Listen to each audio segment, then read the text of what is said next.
Hi, this is Lefty Dad, and I'm going to be doing a replay of the 1970s Diamond Decade.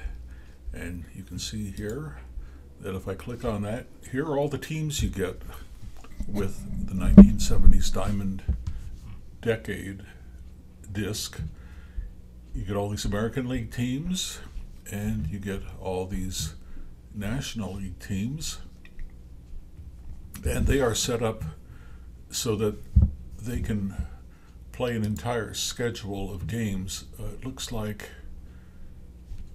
they are, I can't quite see yet what year this is supposed to emulate, but for the first game here, it's the 1970 Baltimore Orioles at the 1977 Texas Rangers. So we go to a quick start, and you can see this is based, the season is based on 1970, so it's really the first game of this special hybrid season, and I can decide if I want to control Baltimore from 1970 or Texas from 1977.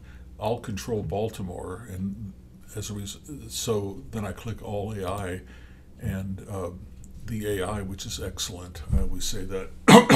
I need to get a fancy intro to my videos, but I haven't figured out how to do that. So let's go. It's going to be Mike Cuellar against Gaylord Perry. I need to get a cough switch. I used to be in radio, and there was a little button there, and you would push the button if you had to cough. So, Gaylord Perry, you can see their compiled stats for the particular year, 1977. Gaylord was 15-12, and he'll be facing off against Don Buford of the Baltimore Orioles. Going around the diamond here, you got Toby Harrah at third, Bert Campaneris. Smaller the number on the infield, the better they are in terms of defensive range, and it's the opposite in the outfield. And for catcher, the higher the number. So Juan Beniquez is as good as you get. The numbers are 1 to 5. And Bert Campaneris is as good as you get for catcher. But anyway, on to the game. And this is going to be a strikeout, Gaylord Perry. You can right-click on Gaylord, or you can left-click. Well, I guess you can't. I have to do this, end the play. Okay, now you can just click on Gaylord, and you can see all of his stats. 6'4", debuted in 1962, and he's from North Carolina. You get all these photos with the game. You get all the logos. Again, like Texas Rangers, you get all that with the game. You don't have to go around hunting them all up. Mark Belanger is up now. He hit 218. That's going to be a ground out to Campaneris. And now 2 down, Frank Robinson. He was 34 years old, and he hit 306. I wonder how many RBIs he had that year in 78. Missed about 20 games. Frank Robinson grounds out to the third baseman, and we are down to the bottom of the first, and Cuellar was incredible. 1970, pitched nearly 300 innings, started 40 games, and was 24-8.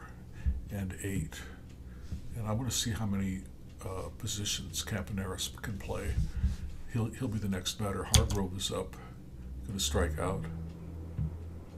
And now Campaneris, he only played one position that particular year. He was 35 years old. Earlier, when he was with the A's, there was one game where he played all 9 positions in one game.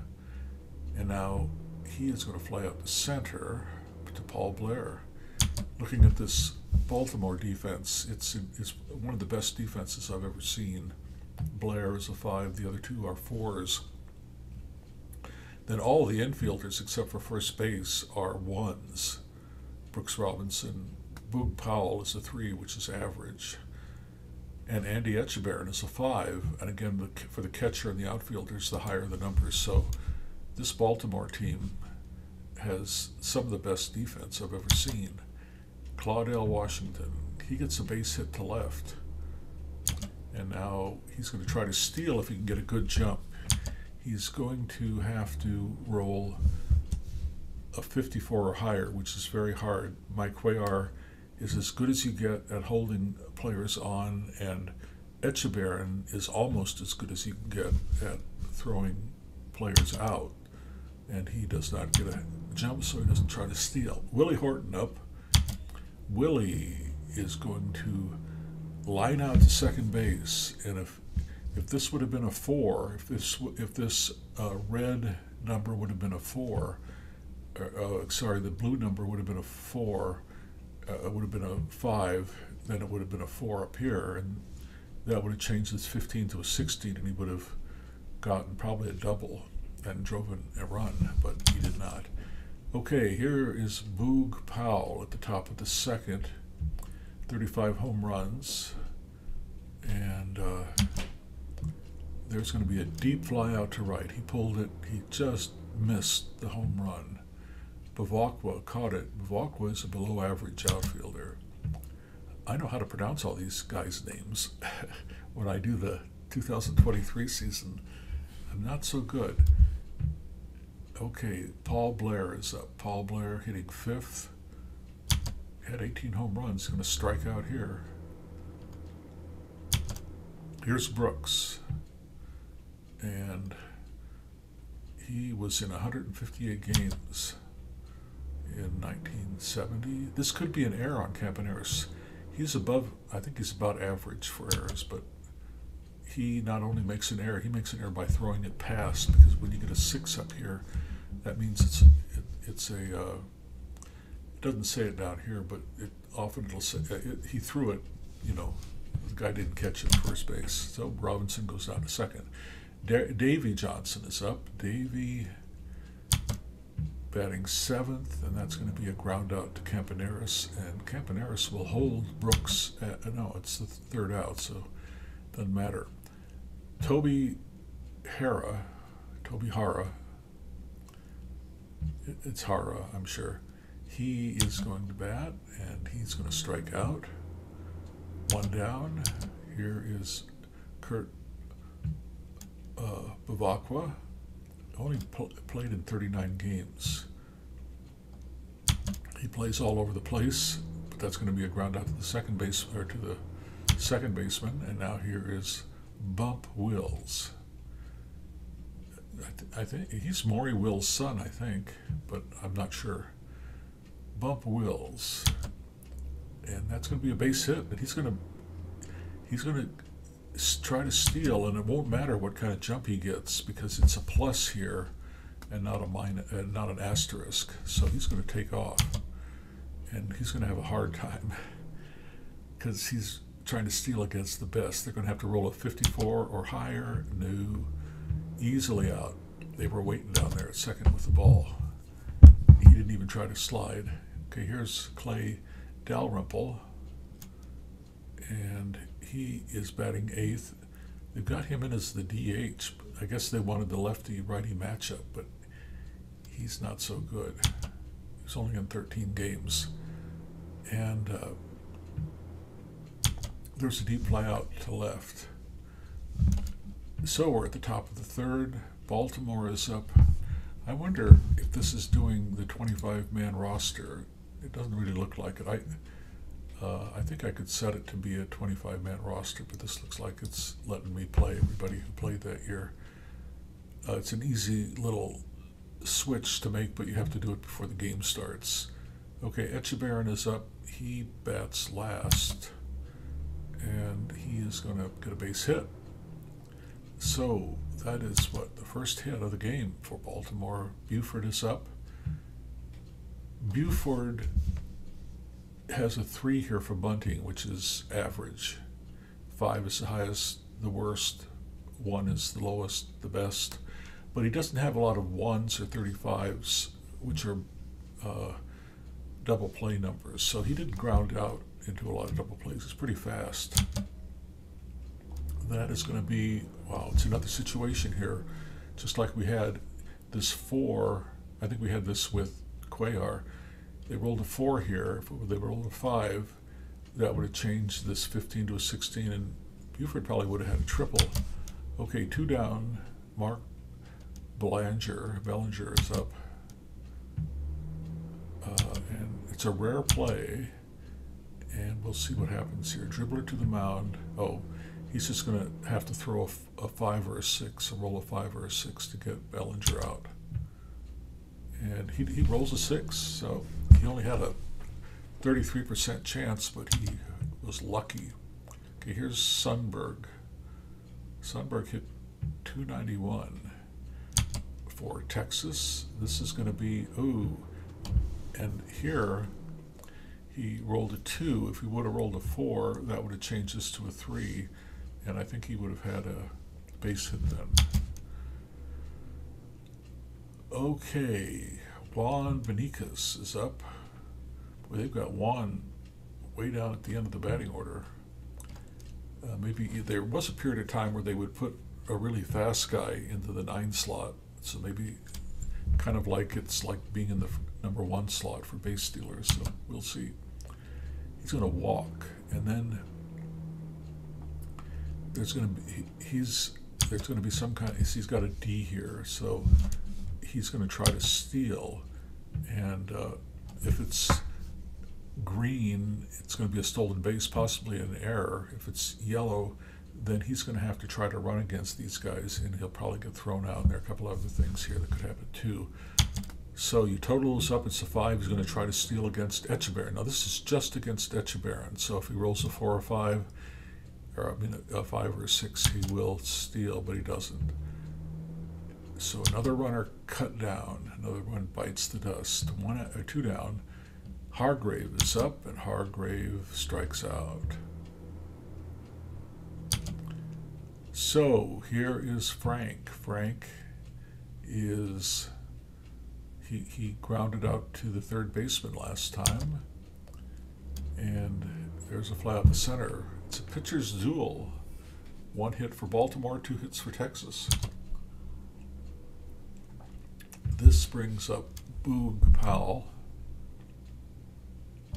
Boog, he was 6'4", which was kind of gigantic back in 1970, weighed 230. And he's going to hit a long drive to left, almost hit it out, right up onto the warning track for Claudell Washington. Now here's Paul Blair. Paul Blair is going to ground out to Hargrove, and Hargrove is going to make that play unassisted. And now we're to the bottom of the 4th. Bert Campaneris is up. Now I could, well, I guess I can't because I'm not controlling Texas, but you can try to bunt for a base hit. I very rarely do it. The card itself will call up bunts at a realistic level, a bunt for a base hit, but Campaneris is going to strike out. Claudell Washington is up. He's really fast, and he is going to fly out to left. 2 down, and Willie Horton. Willie was 5'11" and weighed 209 from Virginia, but he hit 15 home runs. He had a slugging percentage of .432, and he's going to strike out. So you can see here, if I wanted to, I could click bunt, and that would, Brooks would definitely try to bunt to get on, but he's rated a 4, which is pretty bad. It's below average in ability for bunting. So Brooks, this is going to be a long shot. If the 6-sided die is a 6, it'll be a home run. Otherwise, it'll be a base hit. Oh, 5, just missed it. Okay, but anyway, he got a base hit. And now Darren Johnson is up. Darren grounded out to Campaneris last time. He's an average bunter. You could do it, try a hit and run. Perry is, all these 1s up here means that he's a exceptional pitcher in terms of hits and things like that. All of his numbers are good. I think we'll try a hit and run just to see if we get something going here. 33. Oh, that means that the defense calls for a pitch out. The catcher's defense is Sundberg, who's a great catcher. It's higher than the runner's speed, so he's caught stealing. Okay. Johnson is up. This is going to be a base hit, and he will try to steal now if he can get a good jump. He doesn't get a good jump. Dalrymple is up, and that is going to be a strikeout. How many strikeouts does Perry? He's got 3 strikeouts and no walks, and he's given up 3 hits now. Etchebarren is up 2 down, strikeout. Okay, so now we've got, now you can see here Cuellar has pitched 4 innings, but he can still face 16 more batters before this situation comes up where maybe he can even go longer into the game. You can see here Texas in 1977 finished 2nd in the AL West with 94 wins. Frank Lucchesi was the manager.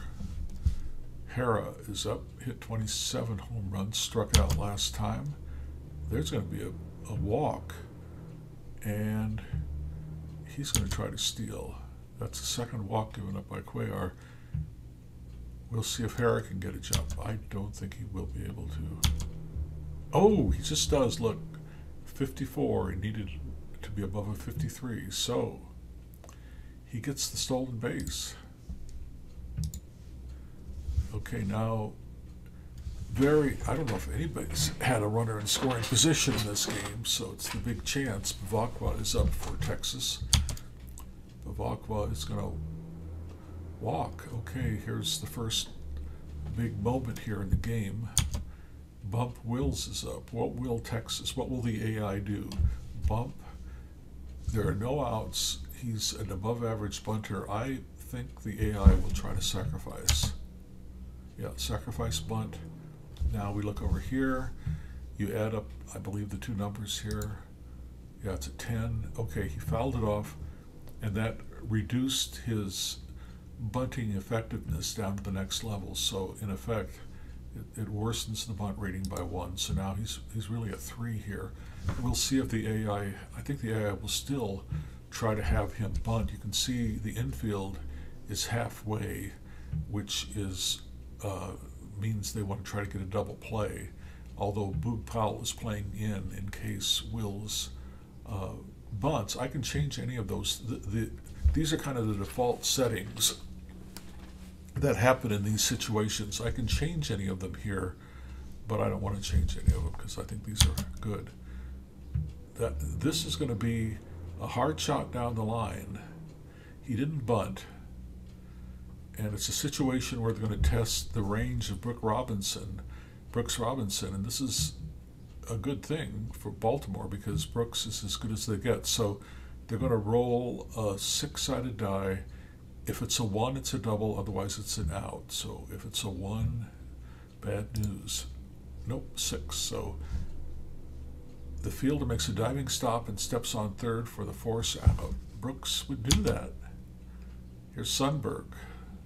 He flew out to left last time, and now the entire infield is at halfway. They don't think that Sundberg's going to bunt, although he's an excellent bunter.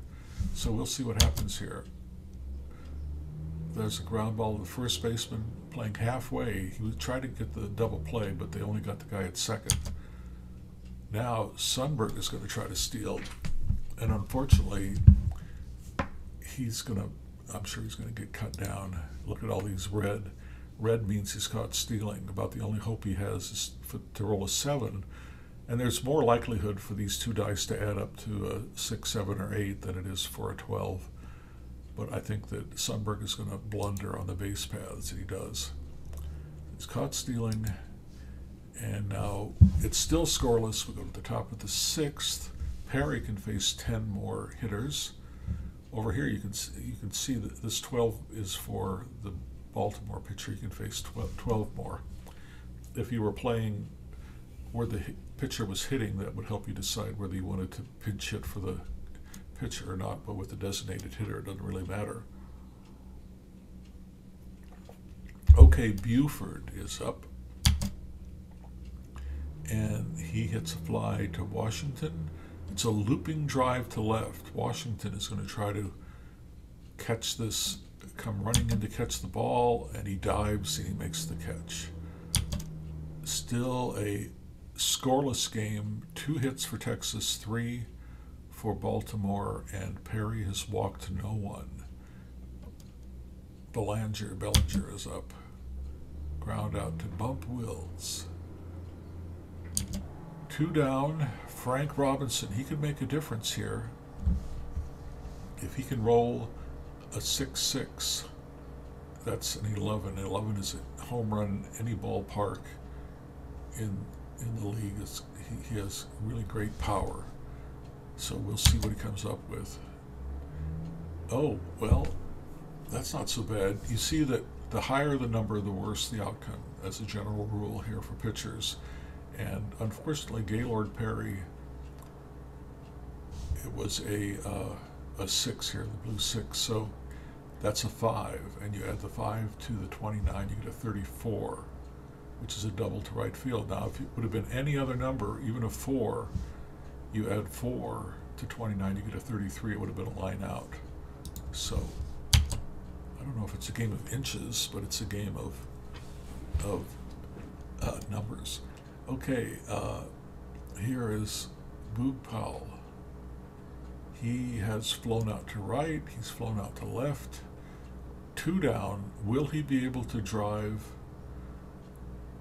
Robinson? And maybe they'll walk him. We'll see. We'll see if they walk him. Yeah, they walk him. Not a bad idea. Okay, Paul Blair is up. Paul is serviceable. He can do some damage here. So 2 down. Runners on first and second. Average speed at second. And that's going to be a base hit.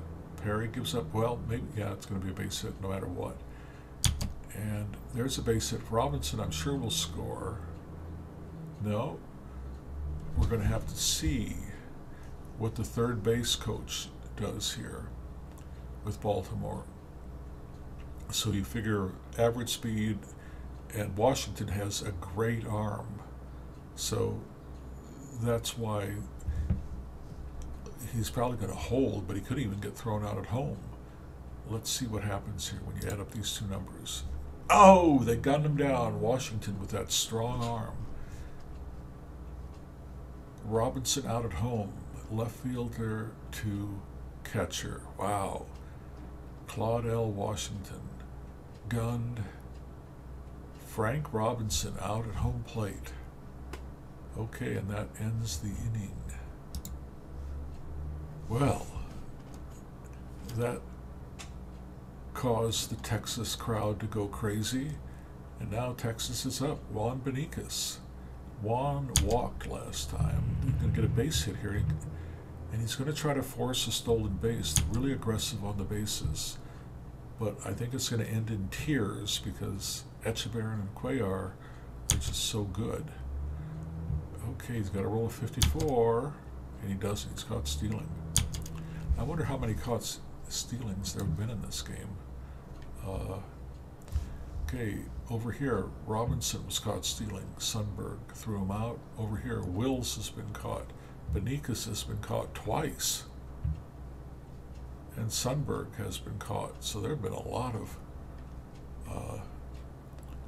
caught stealings. Etchebarren has 4 assists. And Sundberg has 1 assist. So 4 runners, it looks like, Etchebarren is thrown out trying to steal. They better not try to steal. Okay, here is Hargrove, bottom of the 6th, no score. Then it's going to be a strikeout. Strikeout number 6 for Cuellar. He can face 10 more hitters. And he's walked 3. Campaneris is up. Maybe they'll have Campaneris try to bunt this time.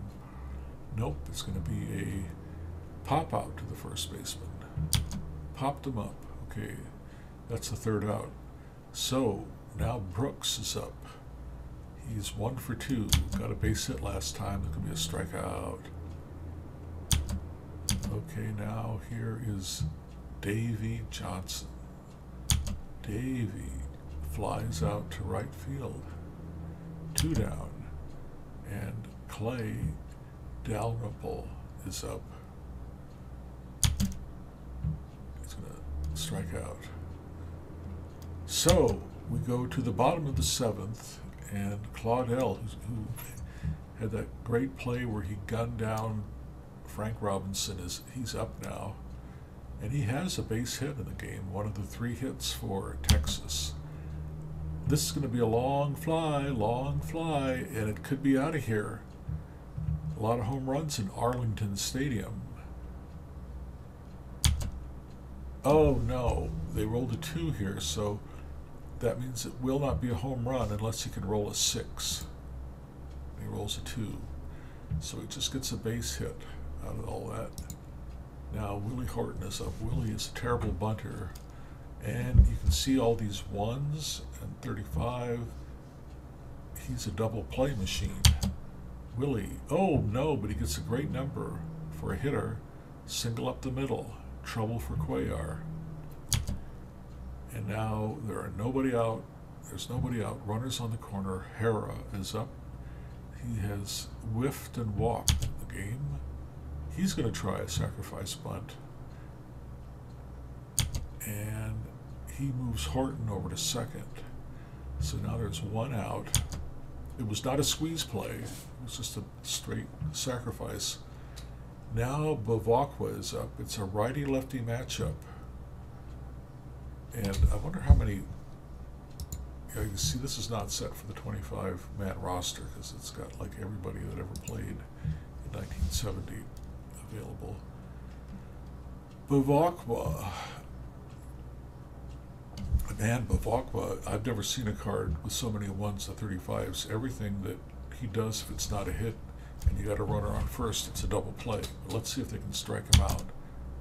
Strikeout, yes. Cuellar did it, even though he had a lefty-righty matchup disadvantage. Okay, Bump Wills, he hit 287. Sundberg hit 291. So we'll pitch to Bump, and this is a big play of the game. And this could be an error on Belanger, so it's got to be a 44 or less up here.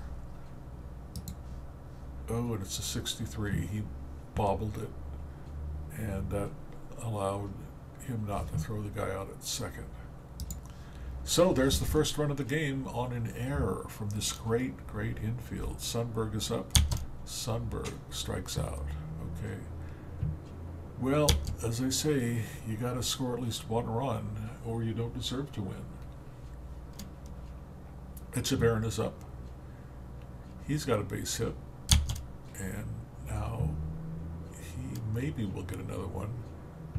Yeah, he's going to definitely. There are a lot of this ballpark effect in this stadium. Apparently, it's easy to get hits here.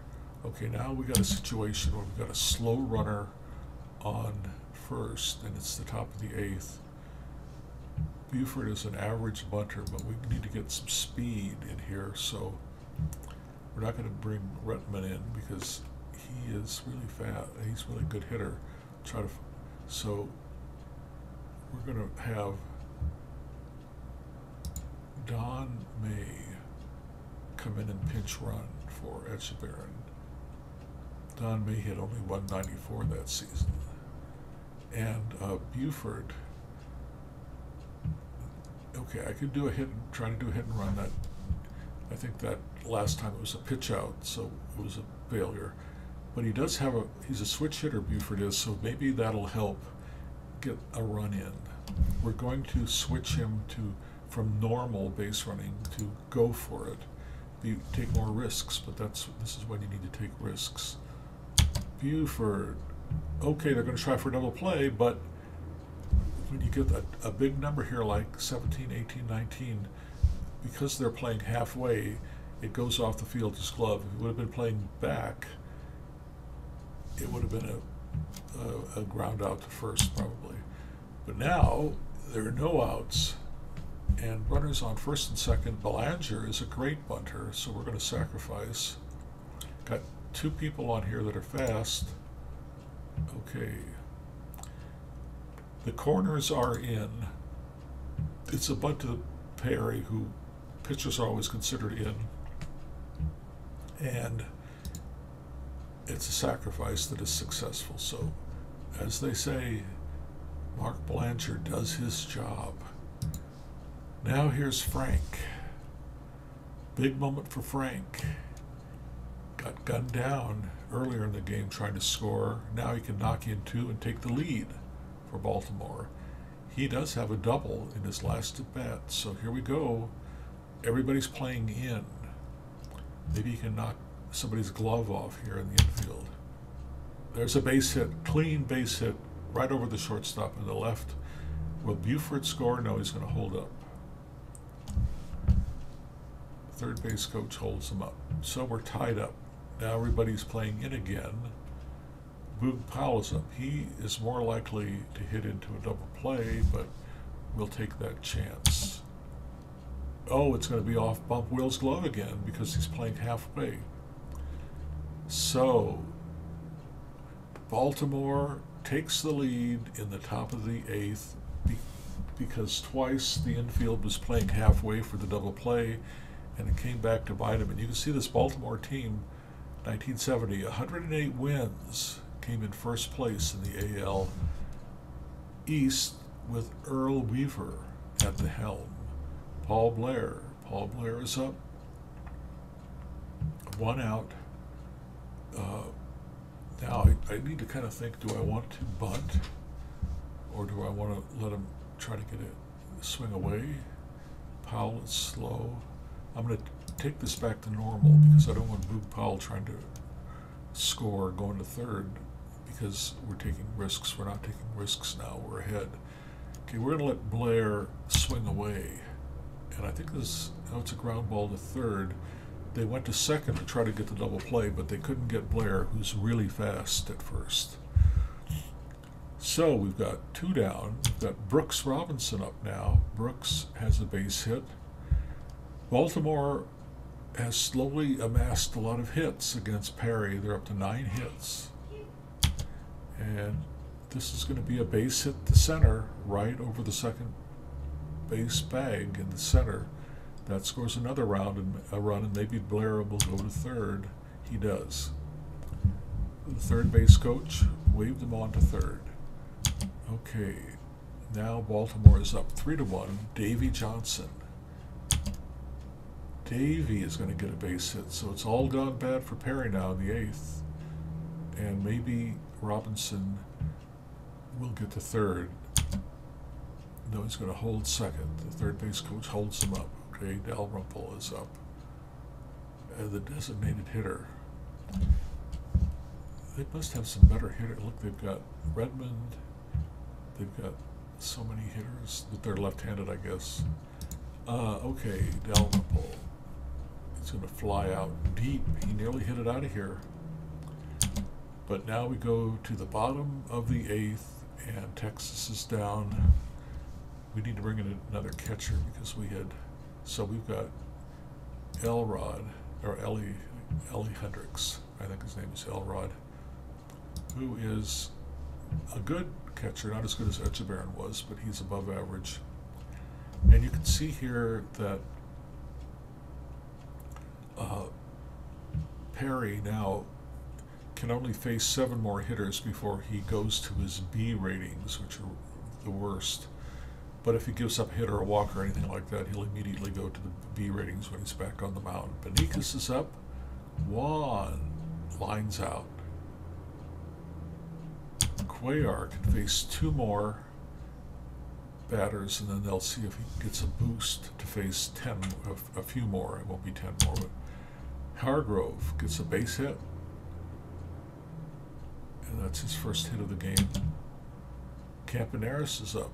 You can see the infield is set for halfway all around the infield. And Campaneris hits another hard shot down third baseline. This is, you know, kind of what Brooks Robinson is remembered for, making those diving stops at third, and he just barely makes a diving stop. He throws to second for the force play. And you can see down here, Cuellar, they do a boost check. He's got a 1 up here, which is the best number you can get for being able to face a few more batters after the 29th batter. He rolled a 5, the computer rolled a 5 internally, and that's higher than a 1, so he gets to face 7 more batters before he's completely out of gas. 2 down, so he'll be able to finish the game, I'm sure. Here is Claudel, who has 2 hits, and this is going to be a ground out, pitcher to first. So we're at the top of the 9th. Perry is still in the game, and Ellie Hendricks is going to lead off against him. It's going to be a double in the corner, and I think this may be the end for Perry. Normally, if I had the sound on, I have the sound shut off, so I mean, it's got really great sound. It's got incredibly great sound in the game, and they would probably say that they're going to the bullpen. Yeah, that's what they're doing. Mike Marshall is coming in, and that's going to be a ground out to Hargrove. Unassisted. Hit right to him, and he just stepped on the bag, but he couldn't stop Hendricks from moving. To third, there's only 1 out. Belanger's up. I can try a squeeze here. I don't think that'd be realistic, but we'll see what happens if you try to call a squeeze play. Everybody's playing in, and now we roll the dice. It's to Hargrove, who is playing in, and they cut the runner down at home. So I hope I didn't ruin the win here for Baltimore. Robinson is up, and this is going to be a rare play. Tough chopper between third and short. Hara ranges to field the ball and can choose to retire either Belanger heading for second or Robinson. He's going to go to try to get Robinson out because Belanger's a 4 running speed. Robinson is only a 3, so, and he gets Robinson for the second out, but that moves, oh, that's the third out. Okay. So I didn't ruin things by having, I mean, maybe they would have scored a 5th run, but anyway, here's Cuellar. He can face 6 more hitters. I really can't improve the defense anywhere, I don't think. I don't think anybody's better. We've got Powell here. You know, he's the best defensive first baseman. The rest of them are perfect. Willie Horton grounds out to the second baseman. Here's Toby Hara, who has walked once and sacrificed. Hara, oh, there's a line out to right field. 2 down, and Vivakwa.